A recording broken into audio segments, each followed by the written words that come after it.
Shalom saudara. Nah, kita akan lanjutkan saat ini.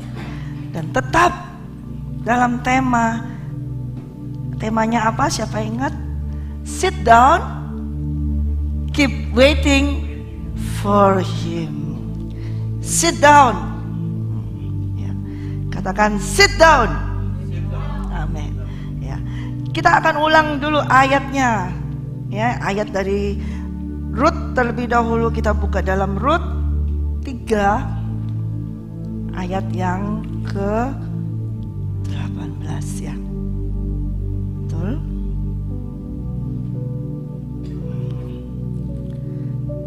Ya. Rut 3 ayat yang ke-18. Lalu kata mertuanya itu, duduk sajalah menanti anakku sampai engkau mengetahui bagaimana kesudahan perkara itu. Sebab orang itu tidak akan berhenti sebelum diselesaikannya perkara itu pada hari ini juga. Sekali lagi, saya mau saudara ikut membacanya bersama-sama. 1, 2, 3. Lalu kata mertuanya itu, duduk sajalah menanti anakku sampai engkau mengetahui bagaimana kesudahan perkara itu. Sebab orang itu tidak akan berhenti sebelum diselesaikannya perkara itu pada hari ini juga. Katakan amin. Haleluya. Ya, itu yang sudah kita bahas ya selama ini ya, bahwa Rut mendapat perintah dari mertuanya untuk duduk sajalah menanti. Menanti apa? Menanti bagaimana Boas menyelesaikan perkaranya Rut. Karena Rut disuruh menghadap ke Boas oleh ibu mertuanya untuk apa? Untuk menjadi apa? Menyelesaikan supaya ada orang yang mau menebus dia. Ya. Menebus Naomi, menebus lahannya, menebus semua yang dia punyai kepada Boas supaya Boas mau menebusnya. Nah, itu merupakan suatu perkara yang harus diselesaikan. Dan Rut sudah maju kepada Boas. Ya, saya nggak harus mengulang lagi. Saya percaya sudah tahu. Tetapi apa ini? Duduk sajalah menanti anakku. Sampai kapan? Sampai engkau mengetahui bagaimana kesudahan perkara itu. Sebab orang itu tidak akan pernah berhenti. Boas itu tidak akan pernah berhenti sebelum diselesaikannya perkara itu sampai hari ini. Saudara yang kekasih, kita hari ini di sini ada di sini. Ya. Kalau kita tahu bahwa di sini tentang di kitab Rut ini, ya, adalah suatu simbolis atau suatu lambang. Boas itu adalah lambang daripada Tuhan Yesus yang menjadi penebus, yang menebus. Ya. Nah, kita semua sudah ditebus oleh Tuhan Yesus Kristus. Amin. Dia adalah penebus kita. Satu-satunya penebus kita ya, satu-satunya yang menebus kita adalah Tuhan Yesus Kristus ya. Tetapi saat ini kita semua memang sudah ditebus. Perkara kita yang pertama, kasus kita yang pertama tentang dosa dari keturunan dari Adam dan Hawa sudah ditebus oleh Tuhan Yesus Kristus. Amin. Tetapi bila kita masih hidup saat ini di dunia ini, kalau kita tidak terus duduk saja menanti, kita maunya bekerja, kita maunya lari sana mau di sini, kita mau berusaha sendiri, kita mau katakanlah move dengan keinginannya sendiri, maka itu akan menjadikan suatu kasus lagi baru muncul. Ya, ketika kita melakukan sekalipun itu dalam pelayanan, itu kita melakukannya dengan keinginan hati kita, dengan kemauan kita, itu bisa membuatkan satu peristiwa, satu kasus perkara muncul lagi. Apa? Yang diajukan oleh iblis kepada Tuhan Yesus Kristus. Ketika kita melaksanakan semuanya ini dengan ego kita, dengan ambisi kita, iblis tahu kalau kita melakukan pelayanan itu dengan ego, dengan ambisi, dengan ada motivasi lain, iblis tahu. Dan dia akan mengajukan kasus itu. Dia akan mengajukan, dan Tuhan Yesus saat ini Dia duduk di sebelah kanan Bapa. Dia sedang dalam suatu persidangan di mana sampai perkara kita diselesaikan, sampai tidak ada lagi yang mendakwa kita, sampai tidak ada lagi yang menuntut. Ya. Masih ingat cerita tentang Ayub, bagaimana iblis menuntut Tuhan. Ya. Ada sidang hari ini sampai selesai, dikatakan sampai ia selesai menyelesaikan perkara kita. Kita harus duduk diam di bawah kaki Yesus. Artinya kita harus terus bergaul dengan Yesus. Kita bergaul dengan Dia, bergaul dengan Dia. Kalau kita tidak bergaul dengan Dia, kita tidak menantikan Dia, maka akan muncul kasus-kasus lain yang akan diselesaikan. Ada muncul, mulai iri hati bisa muncul, kesombongan bisa muncul. Nah, itu merupakan sesuatu perkara baru yang harus diselesaikan. Ya. Nah, ketika kita tahu bahwa kita harus duduk sajalah menanti sampai Tuhan Yesus menyelesaikan perkara kita. Ya. Kemarin saya sampaikan di PGL tentang bagaimana ada 2 orang ya yang menyambut Yesus, yang berjumpa dengan Yesus. Ketika Yesus datang di rumah Marta, Yesus berkunjung di rumah Marta, disambut dengan Marta dan dipersilakan duduk. Ketika dipersilakan duduk pada saat itu, Tuhan Yesus langsung duduk dan yang menyambutnya adalah Maria. Sedangkan Marta langsung masuk ke dapur dan sibuk di dapur. Dia langsung memasak, dia langsung mempersiapkan segala sesuatu. Dia langsung melakukan sepertinya pelayanan untuk Tuhan Yesus Kristus. Dan memang dia melakukan pelayanan kepada Tuhan Yesus Kristus. Dia mempersiapkan semuanya, makanan semuanya, sampai dia sibuk sendiri, sampai dia lupa seberapa lamanya dia sudah meninggalkan tamunya ini. Dia lupa, saking dia terlalu perhatian banget hanya kepada pekerjaannya, pelayanannya, yang memang di dalam hatinya dia mau diberikan kepada Tuhan Yesus. Tapi dia di tengah melakukan pelayanan tersebut, di tengah dia melakukan pekerjaannya, dia meninggalkan Tuhan Yesus. Bisa nangkap saudara? Tapi satu orang, saudaranya ini, dari begitu Yesus datang, dia duduk di bawah kaki Yesus, tidak bergeming sedikit pun, tidak bergerak sedikit pun. Dia mendengarkan Yesus berbincang apapun, menyampaikan apapun.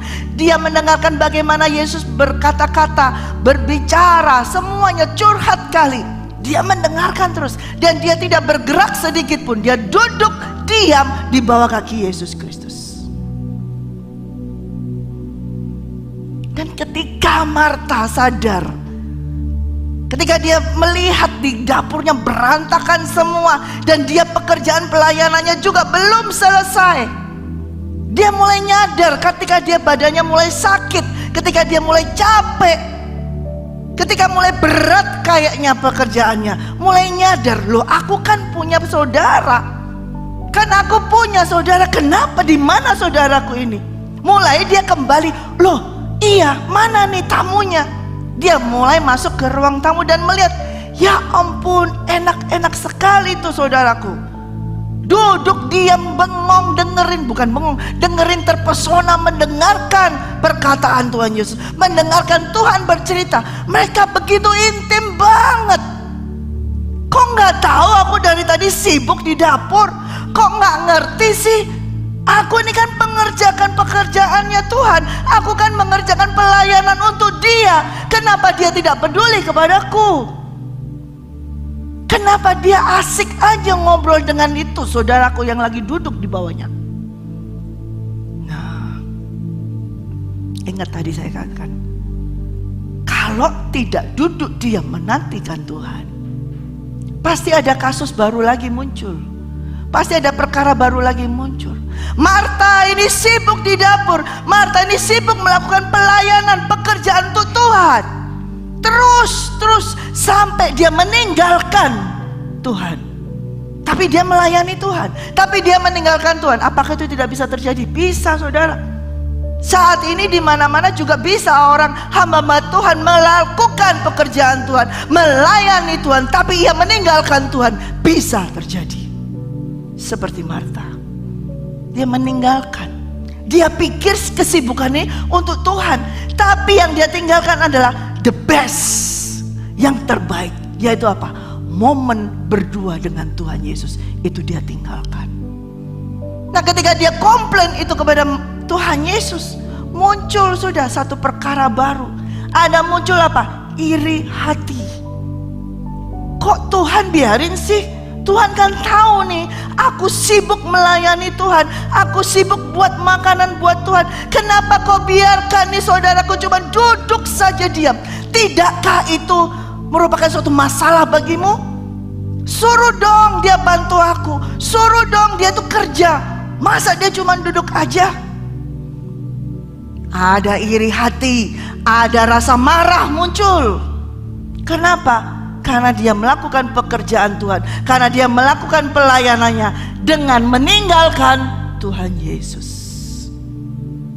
Kalau ada orang yang melayani Tuhan, ada amarah, ada iri hati, berarti dia melakukan pelayanan tersebut dengan meninggalkan Tuhan Yesus. Hati-hati, saudaraku semua di sini adalah hamba Tuhan dan pelayan Tuhan kita. Dan setiap orang yang mendengar ini, kalau engkau adalah hamba Tuhan dan pelayan Tuhan, jangan sampai engkau mengerjakan pelayananmu tapi engkau meninggalkan Tuhan Yesus. Jangan sampai kamu mengerjakan pekerjaan Tuhan namun engkau tidak memperdulikan Tuhan Yesus. Tuhan Yesus engkau biarkan duduk di ruang tamumu saja. Tapi begitu ada yang menemani Tuhan Yesus, kamu iri dengan orang yang menemaninya. Nah, ini terjadi. Sehingga Tuhan berkata, Marta, Marta. Katakan, Marta, Marta, kamu ini sibuk dengan dirimu sendiri. Kamu ini sibuk dengan segala banyak tetek bengek semuanya yang kamu kerjakan sendiri. Kamu sibuk sendiri. Kamu bikin susah sendiri. Kamu bikin ribut sendiri. Aku gak minta itu. Bisa jadi Tuhan berkata demikian. Tapi satu, Maria, dia memilih hal yang paling penting.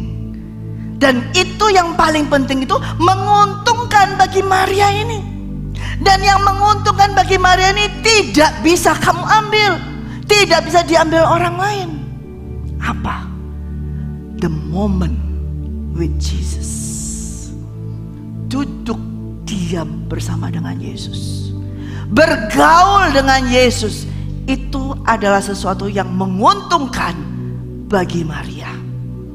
Kalau kita bergaul dengan Tuhan, itu menguntungkan buat kita.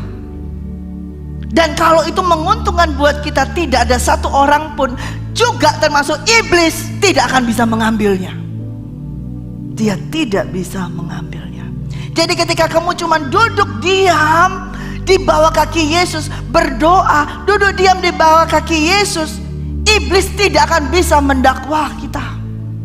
Iblis tidak akan bisa kasih perkara, majukan perkaranya kepada Tuhan. Nih orang ini cuma duduk-duduk aja, nih orang ini tidak melakukan pekerjaanmu. Tidak akan bisa. Tapi ketika engkau sekalipun engkau sibuk melayani Tuhan, melakukan semuanya, tapi ketika kamu meninggalkan yang kau layani, meninggalkan Yesus, maka iblis akan datang pada Yesus dan mengajukan kasus baru. Nih, dia hamba Tuhan namun ada iri hati di dalamnya. Berarti itu milikku. Dia akan tarik. Pokoknya orang yang punya iri hati itu miliknya iblis. Kalau ada orang suka punya dendam, itu berarti milikku, miliknya iblis. Nah, itu yang dia ajukan kepada Yesus. Iblis ini setiap hari maju menyampaikan, si A ini masih ada iri hati, berarti itu adalah milik saya. Si B masih ada dendam, berarti itu dia milik saya. Si C ini masih ada cemburu, masih ada kepahitan, berarti itu milik saya. Nah, itu yang diklaim oleh iblis. sekalipun si A, si B, si C ini melayani Tuhan, sekalipun si A, si B, si C ini memberitakan firman Tuhan, ini setiap hari Tuhan sedang duduk di sebelah kanan Bapa, menyelesaikan perkaranya kita. Bila kita sudah selesai, tidak ada perkara lagi, maka Dia akan datang menjemput kita. Amin. Jadi tergantung saudara, sekarang kita di sini kita mau buat perkara apa enggak? Jangan sampai kita di dunia ini bikin perkara. Dunia sudah banyak perkara. Jangan bikin perkara di dunia, ngapain? Ya, kita biarkan kita duduk diam saja di bawah kaki Tuhan Yesus. Dunia mau buat perkara apa saja, biarkan saja. Duduk diam sajalah anakku, dan nantikan bagaimana Tuhan Yesus mengerjakan segala sesuatunya. Amin. Ya. Jadi kita harus tahu, kalau disuruh duduk diam berarti bukan bengong, tapi ada sesuatu kegiatan yang aktif banget. Ya. Ya. Nah, kemudian hari ini saya dapat tentang ini. Ketika Tuhan Yesus bangkit, ya, ketika Tuhan Yesus bangkit, ya, Tuhan Yesus bangkit, Dia menampakkan diri kepada para murid-muridnya. Ya.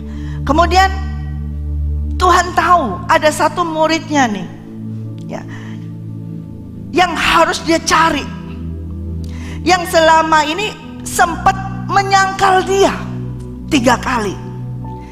Dan satu muridnya yang lain lagi bukan menyangkal tapi mengkhianati Dia.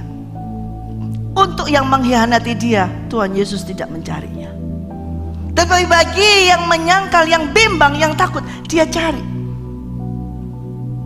Dan Tuhan Yesus berkata di Markus 16 ayat 6. Tetapi orang muda itu berkata kepada mereka, "Jangan takut. Kamu mencari Yesus orang Nazaret yang disalibkan itu. Ia telah bangkit. Ia tidak ada di sini. Lihat, inilah tempat mereka membaringkan Dia. Tetapi sekarang pergilah, katakanlah kepada murid-muridnya dan kepada Petrus, Ia mendahului kamu ke Galilea. Di sana kamu akan melihat Dia seperti yang sudah dikatakannya kepada kamu." Jadi Tuhan Yesus mencari titip pesan untuk disampaikan kepada Petrus, supaya Petrus itu ke Galilea bersama dengan semua murid-muridnya. Tunggu aku di Galilea. Dan Tuhan berkata, bukan tunggu aku akan mendahului kamu di Galilea.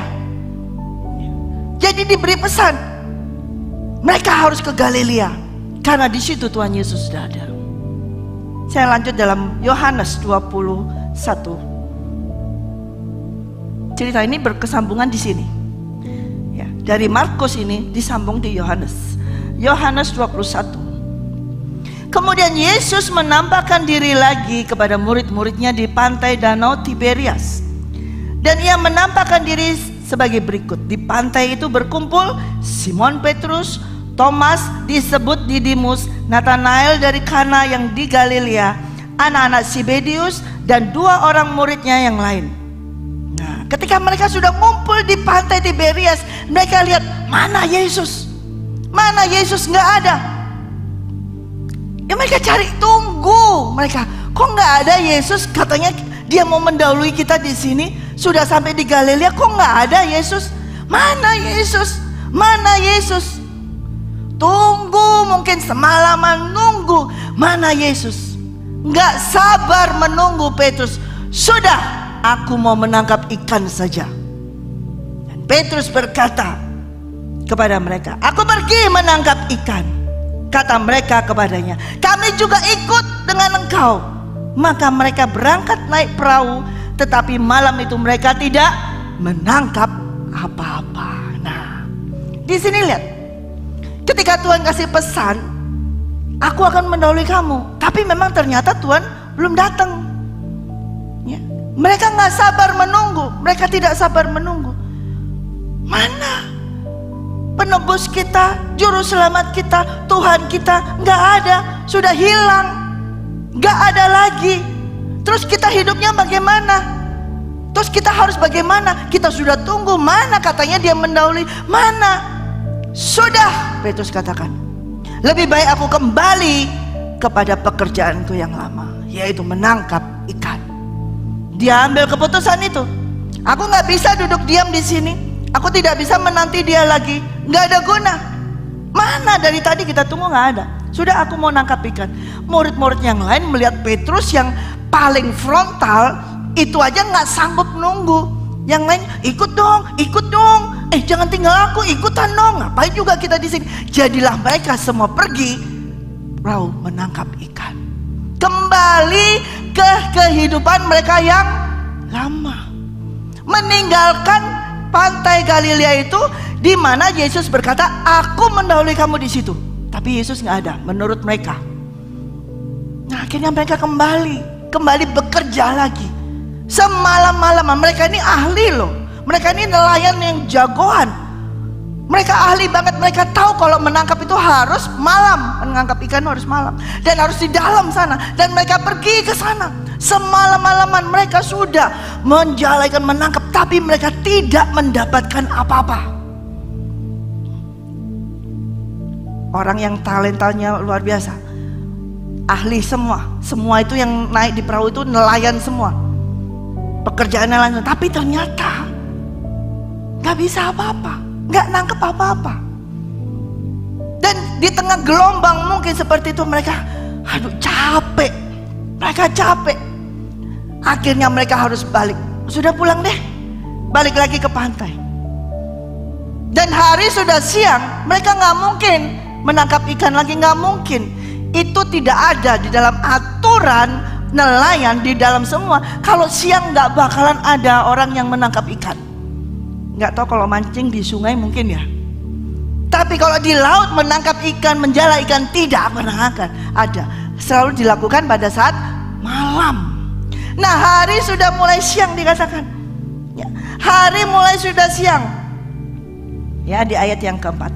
Ketika hari mulai siang, Yesus berdiri di pantai. Akan tetapi murid-muridnya itu tidak tahu. Padahal sejak dari awal Yesus itu ada, tapi mereka tidak bisa melihatnya. Ya. Bahwa itu adalah Yesus, mereka nggak tahu. Lalu itu kan sudah siang, jadi jaraknya mereka sudah balik deh. Ya, mereka sudah mulai agak ke pantai. Ya, kurang lebih kalau ke pantai itu sudah bisa, orang di pantai sudah bisa berbicara, teriak kan, itu sudah pasti nyambung, pasti bisa. Ya, pasti dengar.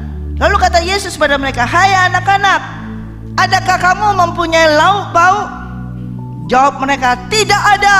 Nah, langsung enak aja minta lauk pauk. Semalaman ini kita nggak dapat apa-apa. Itu siapa lagi minta lauk pauk? Oh enak, nggak ngerasain nih susah payah kita. Ya kan? Tidak ada, langsung. Mereka sambil beresin jala kalian, nggak ada, langsung. Tanpa melihat, tanpa mereka beres-beresin.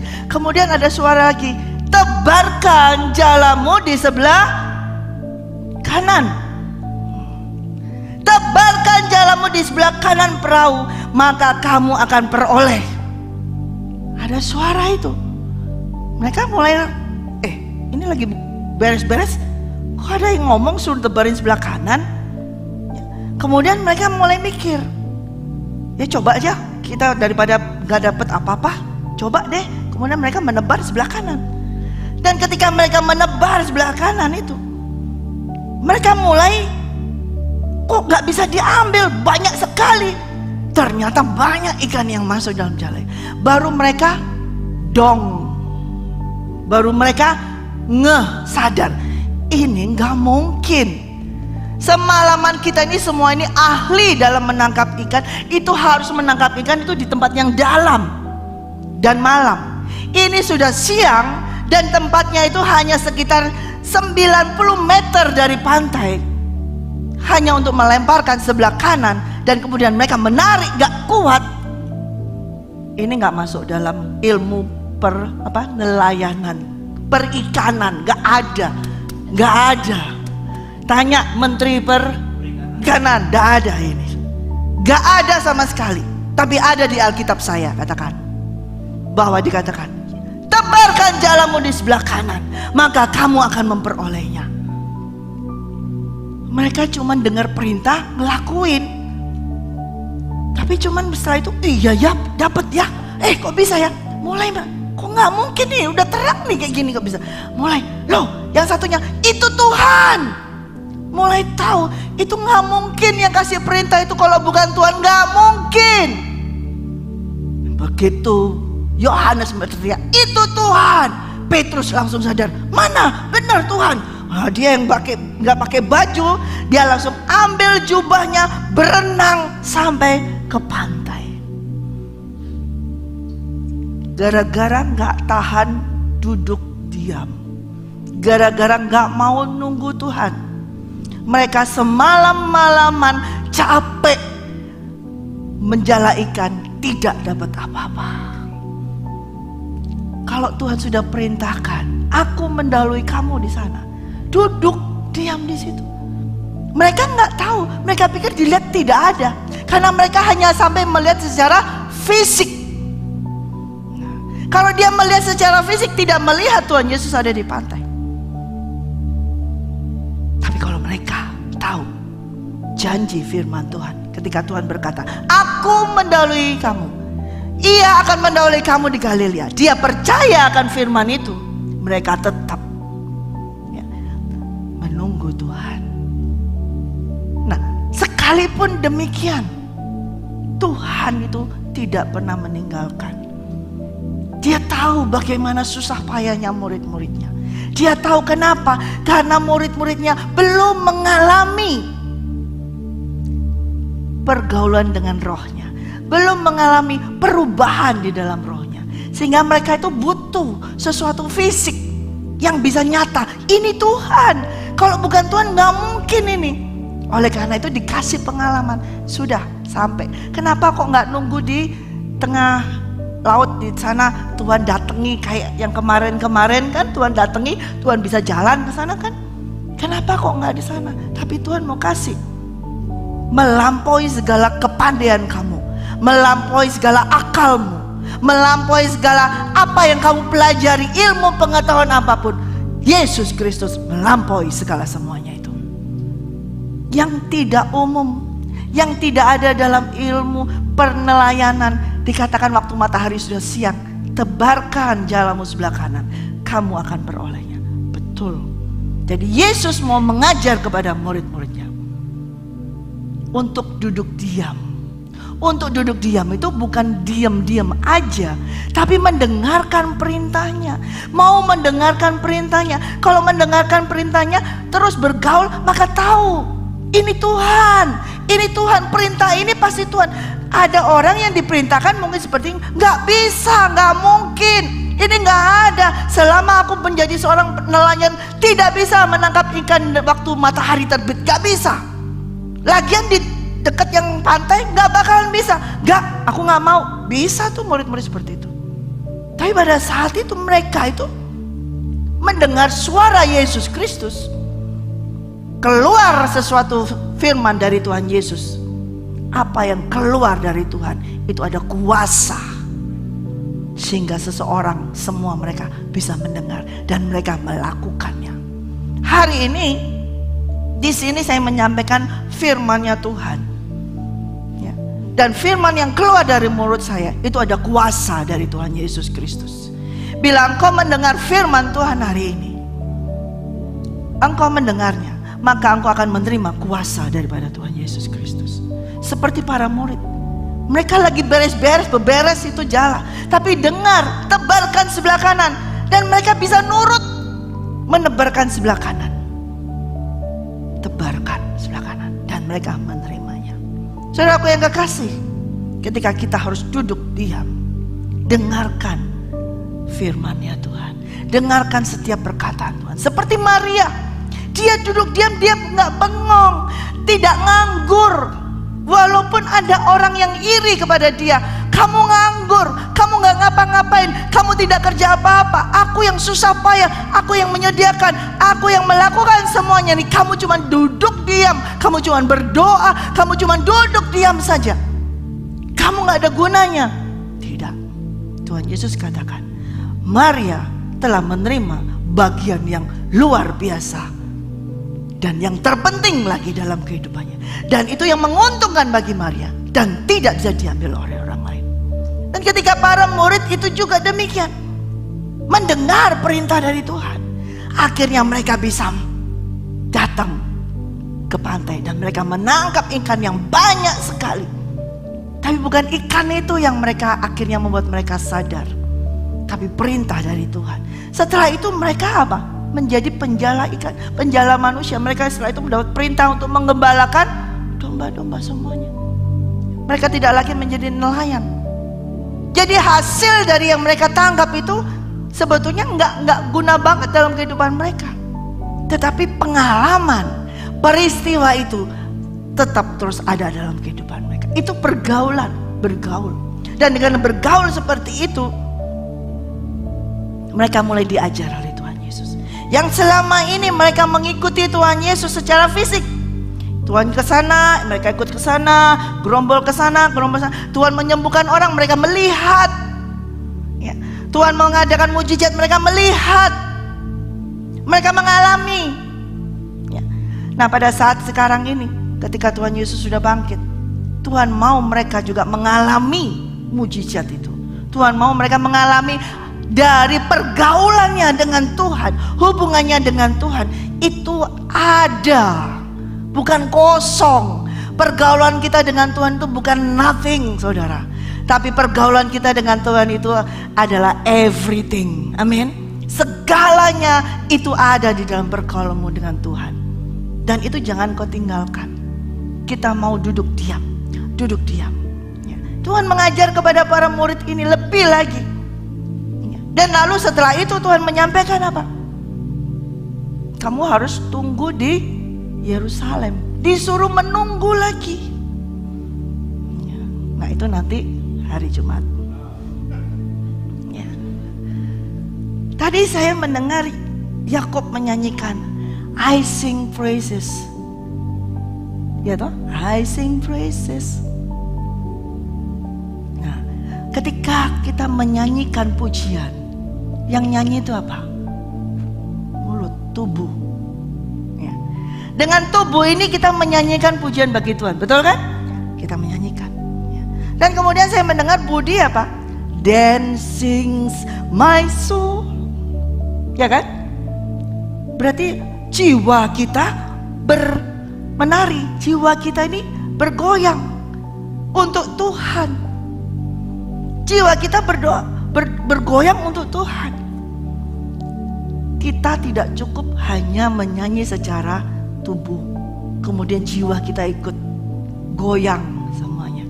Tapi roh kita, my spirit must be sit down, keep waiting for him. Sehingga kita dimanapun kita berada, roh, jiwa dan tubuh kita tetap memuji dan memuliakan dia. Amin. Itu penting. Seringkali kita cuman memuji Tuhan secara fisik. Paling banter masuk sampai di soul, sampai di jiwa. Tapi rohnya nggak tahu kemana. Nah, ini kita harus diajar lagi terus untuk duduk diam di bawah kaki Tuhan. Tadi kita nyanyi I don't mind Lord to wait. Kita harus betul-betul roh kita itu mau seperti Maria. Gak masalah dia dicaci maki, diomelin sama kakaknya, sama saudaranya, sama adiknya kali gak tahu, diomelin, dikata-katain segala macam. Dia gak peduli, pokoknya aku duduk diam di bawah kaki Yesus. Lu mau ngomong apa kek segala macam, gua gak peduli, gua duduk diam di bawah kaki Yesus. Omongan Yesus yang paling penting buat aku. Maria gak peduli, diirin gak peduli, dikata-katain gak peduli. Saudaraku yang kekasih, siapa yang mau diberkati Tuhan? Siaplah engkau akan diirin orang. Karena berkat, bless itu artinya kamu akan diirin. Kalau kamu minta diberkati Tuhan dan Tuhan sudah memberikan berkat padamu, pasti ada orang yang iri pada kamu. Amin. Tapi kalau sudah ada orang yang iri pada kamu, tunggu. Kamu mau di mana? Mau ngejar dia langsung kurang ngajar lo ya gini, atau duduk diam seperti Maria, nggak ngomel kepada kakaknya Marta atau adiknya, nggak tahu itu saudara kembar atau dia nggak ngomel, nggak ngatain, tapi dia duduk, dia diem aja. Yang jawab siapa? Tuhan Yesus Kristus. Amin. Kalau ada orang yang memaki-maki kamu, kalau ada orang yang mengecam kamu, diam sajalah, biar Yesus yang menjawab mereka. Amin. Biar Yesus yang berperkara dengan mereka. Duduk diam di bawah kaki Yesus Kristus. Sit down, keep waiting for him. Duduk sajalah menanti anakku sampai ia menyelesaikan perkaramu. Kita duduk sampai Tuhan menyelesaikan perkara kita. Dan Tuhan berharap tidak ada kasus baru muncul, ya. Tidak boleh ada kasus baru muncul, ada file baru disodorkan kepada Tuhan. Ini anak ini walaupun sudah melayani Tuhan ternyata dia menipu. Nah, ini anak ini walaupun melayani Tuhan ternyata dia jahat. Ini anak ini melayani Tuhan ternyata dia itu iri. Kasus baru muncul. Nah, kalau ada kasus baru muncul, Tuhan akan menyelesaikan terus itu. Nah, saudara pasti akan diselesaikan terus, ditanya, ada masalah terus, untuk supaya kasusnya gak ada, selesai. Amin. Tunggu sampai ia datang menyelesaikan perkara kita, ya. Saya tutup dengan ini di dalam Yesaya 39 ya. 40 ayat 31.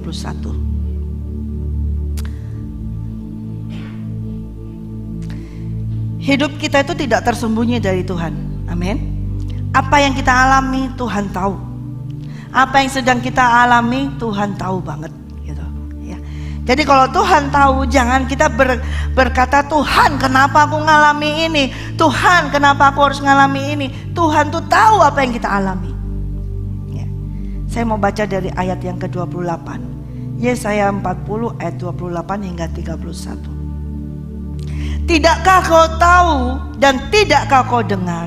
Tuhan ialah Allah yang kekal, yang menciptakan bumi dari ujung ke ujung. Ia tidak pernah menjadi lelah dan tidak pernah menjadi lesu. Tak terduga pengertiannya. Dia memberi kekuatan kepada yang lelah dan menambah semangat kepada yang tiada berdaya. Bahkan orang-orang muda menjadi lelah dan lesu, dan teruna-teruna jatuh tersandung. Orang-orang muda menjadi lelah dan lesu. Orang-orang yang suka mengandalkan kekuatannya itu akan menjadi lelah dan lesu.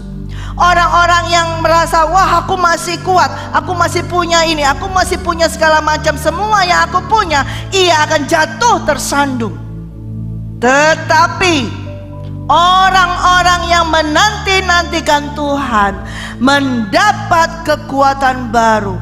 Mereka itu seumpama Raja Wali yang naik terbang dengan kekuatan sayapnya.